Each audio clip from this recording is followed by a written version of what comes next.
Hey there, Heather Brothers, Jeff Cutter Diamond. Welcome you to yet another Cutter Top 10 video. And today we're looking at the top 10 playoff upsets in NHL history. So you see, we're sporting the Leaf jersey and all that for Toronto, and you see everything going on, and hopefully things happen. There have been a lot of upsets in playoff history and all that. I mean, when you look at the top 10, you gotta look at the fact that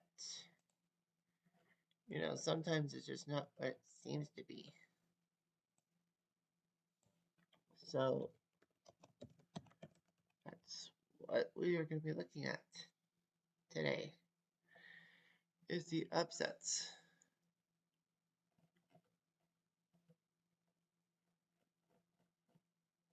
Um, okay. So number 10 is the 1971 Montreal Canadiens versus the Boston Bruins. When you look at it, it doesn't seem like a normal upset. I mean, the 71 Habs went on to win the Stanley Cup from this. But the 71 Bruins were a dominant team. They were just coming off their 1970 Stanley Cup victory. And then they scored 399 goals, which was an NHL record at the time. Well, 399 goals in 80 games. That's pretty impressive. That's like more than 4 per game. Almost 5 per game. But in the end, Boston had many 20 goal scorers. They had a good goalie tandem in Eddie Johnston and Jerry Jeevers. And the Habs plotted into the playoffs with Al McNeil as head coach. And then this 6'4" tall rookie went 6-0 in the regular season and did his job. However, he was pretty big because Boston had their deathly shooters and all that. And unfortunately, the bleeping octopus, as Phil Esposito would say, stonewalled them in a Game 7 in Boston, which shocked a lot of people. The Habs went on to beat the North Stars and the Blackhawks for the Stanley Cup playoffs, and Ken Dryden won the Conn Smythe before he was eligible for the Calder for Rookie of the Year. So he won the Playoff MVP before he won the Rookie of the Year. But he did win the Rookie of the Year. Number 9 is the Edmonton Oilers against the Detroit Red Wings 2006. Edmonton thought they were good and all that. They thought they had everything going for them. Also, Detroit. Detroit was the number 1 team in the year after the lockout. So Detroit was trying to have it that they win the championship. They probably would have went back to back in 05 and 06, but Detroit is just full of big names and all that. And Edmonton was just guys like Dwayne Rollison coming through in the clutch. And clutch they did, as the Oilers took care of the Red Wings in a pair of overtime games, winning the series in 6 and sending Detroit, the heavy Western favorites, home. It's one thing that the Oilers beat the Red Wings. It's like 8-1. Okay, fine. But people forget that the Oilers went on a run that got them to the Stanley Cup Finals against Carolina. Forced a Game 7 after being down 3-1, but lost to Carolina. But that was still pretty impressive. And all that. Number 8 is the Minnesota North Stars against the Chicago Blackhawks 1991. Minnesota looked pretty impressive. Yeah, right. They were a mess. Chicago was the impressive one. They were tops of the North. They looked pretty good, and they hosted the All-Star game. And then those North Stars, who actually started out flat, and people were wondering if the team would stay in Minnesota because they had a bad arena deal, no idea to make a new arena, and the fans were driving away in droves. But somehow, some way, Minnesota made a few key trades, and then they played kind of like hogball, if you will. And they ended up 4th in the North. Now, the only reason why Minnesota made the playoffs in the first place was because of the rule in the NHL that the top 4 out of 5 teams in each division, except for the Patrick, which had 6 teams, got to play in the playoffs. So it was kind of a modified version of what we have today. But because the Leafs were just that poor, the North Stars were easily in. They took on those Blackhawks, who were the top team, the President's Trophy winner for top points in the regular season. But the Blackhawks couldn't believe it. They just lost to the North Stars, and that was that. But the North Stars continued their run. St. Louis was just as good as the Blackhawks. They actually had to fight Detroit, being down 3 games to 1, and forced the issue. But the North Stars beat them. Well, the North Stars had one advantage, their power play. And then in the final conference finals against Edmonton, who were the defending Stanley Cup champions. I mean, they looked good, but unfortunately for them, the North Stars beat them. And then again, the North Stars, the Cinderella North Stars, the team with the worst amount of points in of all the playoff teams, actually ended up going to the finals against Pittsburgh. And they actually won 2 of the first 3 games. Yes, they lost the Mario Lemieux famous goal game, scoring that big deke over John Casey. But the North Stars were up 2-1. But Lemieux, even though that he was so back-stricken that he had to have someone tie his shoes for him, came back to win 3 straight games. In fact, Game 6 is the biggest blowout in Stanley Cup Finals history for a closeout game. 8-0. Well, it's the biggest blowout. It closeout game, not just in the Stanley Cup Finals, but in real hockey. They scored 8-0. And who could forget Jimmy Pack becoming the first Asian player to score in the NHL Stanley Cup Finals, or at least a cup clinching game. But the fact is that they actually did it, and nobody can deny it. The North Stars had a good run, but the Penguins just nipped them at the line. All right, so we will go to number 7. We go to number 7, and that's the San Jose Sharks versus the Detroit Red Wings. Sorry, the fingers. So San Jose, Detroit from 1994. The Red Wings were hot. They had good chemistry. They did better than their 93 season, where they fell to the Leafs in the first round. They were looking pretty cool. And Chris Osgood came out of freaking nowhere to become the main goalie in Detroit, even though that the Red Wings traded Tim Shovelday to Winnipeg for Bob Essensa and thought that that would work out. But Shovelday did not do his job as much as Chris Osgood was put in the role. The Red Wings had some great players. Sergei Fedorov in his Hart Trophy / MVP year did his job. But then, out of the blue came the San Jose Sharks. In 91-92, they were coming in as an expansion team, mostly because of the Gunn brothers wanting to sell the North Stars instead. Relocated them to San Jose, which actually failed, and it was messy because the NHL said, hey, you can have an expansion team, and you can draft from the Minnesota North Stars organization. So you saw the North Stars and the Sharks drafted in the expansion draft. But anyway, the Sharks weren't really the big boys in the first year. I mean, it's weird how you have 2 junior teammates drafted in the first and second rounds of the draft, and the guy in the second round did better than the first round guy. And that was Ray Whitney over Pat Falloon.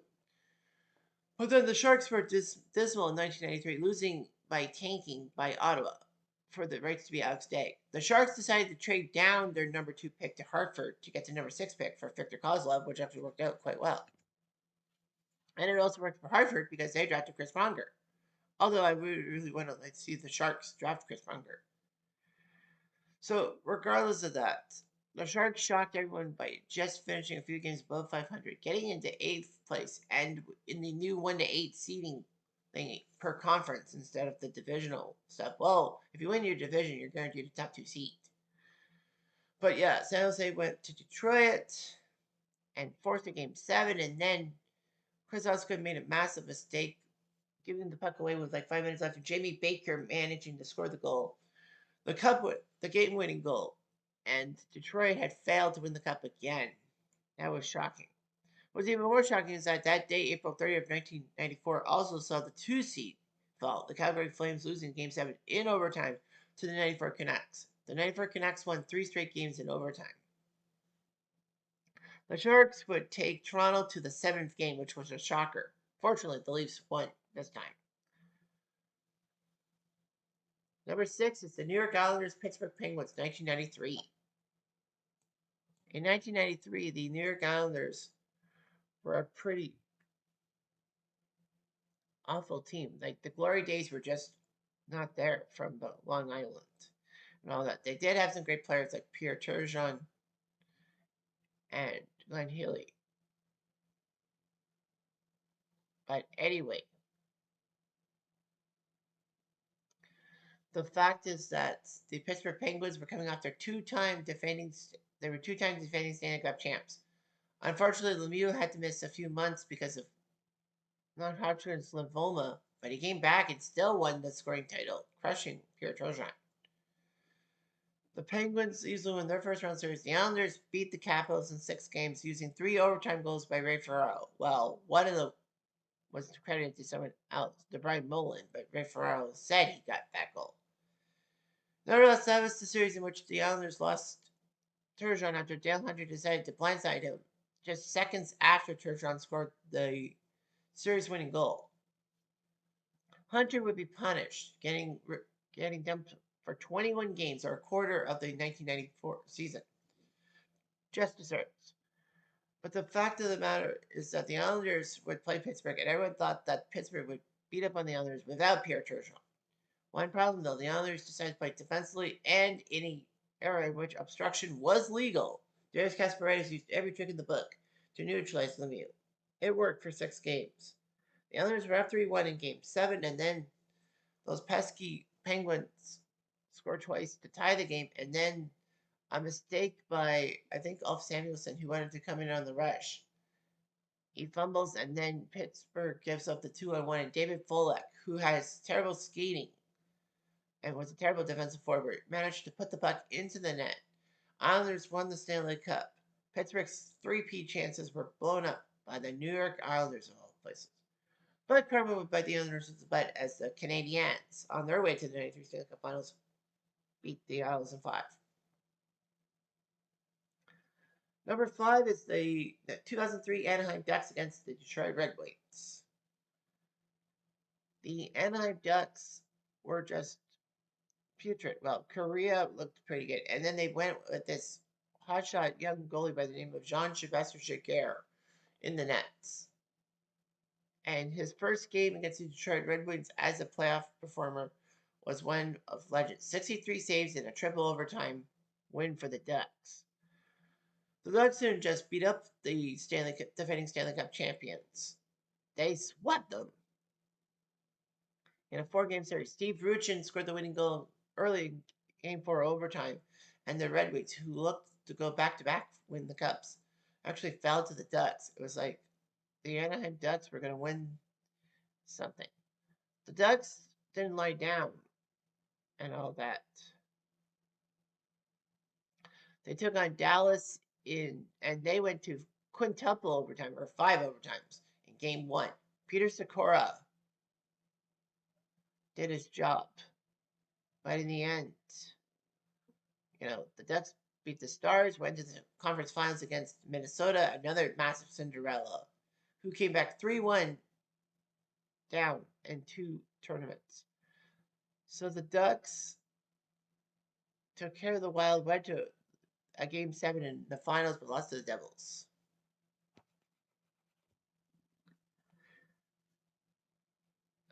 Number 4 is the 1982 Edmonton Oilers against the LA Kings. Well, the Kings against the Oilers. Of course, this is the series known as the Miracle on Manchester, but that was just one of the games and all that. In 1982, the Oilers and Kings would face each other. It would be the first time they do the divisional, the playoff thing. You go 1 versus 4 and 2 versus 3 in your own division and all that. The Oilers were the class of not only the division, but the conference. Everyone figured it was going to be Oilers, Islanders, and trying to ruin the Islanders' 3-peat chances. Of course, I did Stone Cold Hockey version.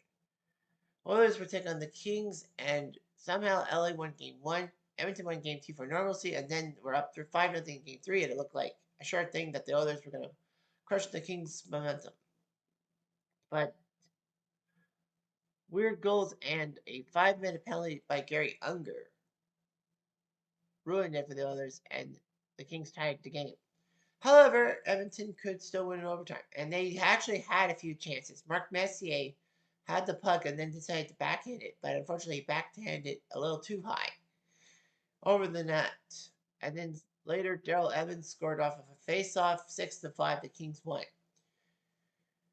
But the Oilers won Game 4 to force a decisive Game 5. Of course, at the time, it was best of 5 first round.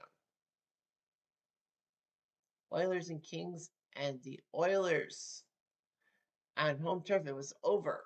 It was like, okay, the Miracle Manchester, a blip. But no, it was a memorable moment as the Kings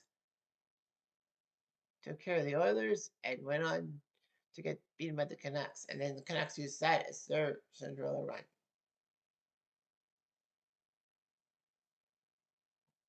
Number 3 is the Montreal Canadiens against the Washington Capitals in 2010. Montreal had some stellar goaltending by Euro Halak after Carey Price got hurt. So it was either Price or Halak. Price just didn't do his job. Washington were just big number ones with Alex Ovechkin doing the job. OV, OV, OV. But yeah, Washington looked good against Montreal. It was a 3-1 series lead for Washington, and it looked like the number 1 seed were going to win this thing and do it. Unfortunately, Euro Halak got hot at the right time. Montreal started getting goals. Halak started preventing goals, and the Habs won 2-1 in Game 7 to shock the Washington Capitals. Montreal would not lay down as they would play Pittsburgh, beat Crosby, and it looked like Montreal had the destiny to give Canada a Stanley Cup Finals berth in 2010. But they would be crushed by the 7 seed Philadelphia Flyers. The Flyers, seriously, the Flyers. But the Hawks won the Stanley Cup that year. Number 2 is the 2023, Panthers against those pesky Boston Bruins. Boston had set a lot of records. Well, of course, everyone knows about the 1977 Habs being the best team ever to win the Stanley Cup. The 96 Red Wings beat their mark for wins in a season, but not points. They missed by a point. But they fell to the Avalanche in the conference finals. And then became the fact that the Panthers in 2023, they were a young team looking on the outside looking in. They were jealous of Tampa, who were their Florida neighbors. So Florida made a nice run. But Boston in 2023 would win 65 games, beat the 77 Habs for points. I know a lot of people said, well, it's biased because Boston, but because of the amount of games. But they both played 80 games. But the big thing was because in 1977, you didn't have overtime in the regular season. And in 2023, you did. So, the loser points. And of course, let's not forget that the games ended in a shootout in 2023, whereas in 1977, it ended after regulation, no matter what you think. So the 2023 Panthers took care of business. Well, they were down 3 games to 1 to Boston. Allmark made a stupid mistake in overtime handling the puck, and Florida tied. Won the game on that one. And then Florida on home turf tied the series. We go to Game 7 in Boston. It looked like Boston was going to win the series, but Florida scored with their goalie pulled, and Carter Verhaeghe scores in overtime, and the 2023 Bruins get their butts handed to them by the Panthers. And the number 1 upset is the LA Kings against the Vancouver Canucks in 2012. Vancouver were riding high, although in 2011 they did lose the Stanley Cup Final on home ice in Game 7 to Boston. The home team had won every game. And then in Game 7, Boston with Tim Thomas did their job. Boston beats the Canucks and wins the Stanley Cup, and Vancouver righted it. So anyway, the Kings and Canucks would face each other in the first round of 2012, and it looked like it was going to be Vancouver beat LA and then just go from there. They had the Sedins, they had I would say Olin, but I'm probably wrong. On defense, they had Luongo on the nets. But the LA Kings, the plucky LA Kings with Ravi Torres and a few other players. I think this was Mike Richards. Yeah, this was Mike Richards and Jeff Carter being traded from Philly to LA for no good reason. But yeah, the Plunky Kings won in 5 games against the Canucks, and I was like, holy shit. How did the Vancouver Canucks win the President's Trophy in the first place? It just doesn't make sense. So that was that. And then, yeah, the Kings, it wasn't just that. It was the fact that they actually pulled off a couple more upsets, including against fellow Cinderella, the Coyotes, to get to the Stanley Cup Finals to take on the New Jersey Devils. And I actually wanted LA to beat the Devils because, I mean, you really want New Jersey to beat LA, especially with Brodeur being a bitch. But yeah, the Kings beat the Devils in 6 games to win the Stanley Cup. What it might have been if they hadn't taken care of Vancouver in 2012. Who knows? Maybe the Canucks would have won the Stanley Cup and maybe Canada wouldn't have to write. Just saying. Anyway, that's what I'm going to do.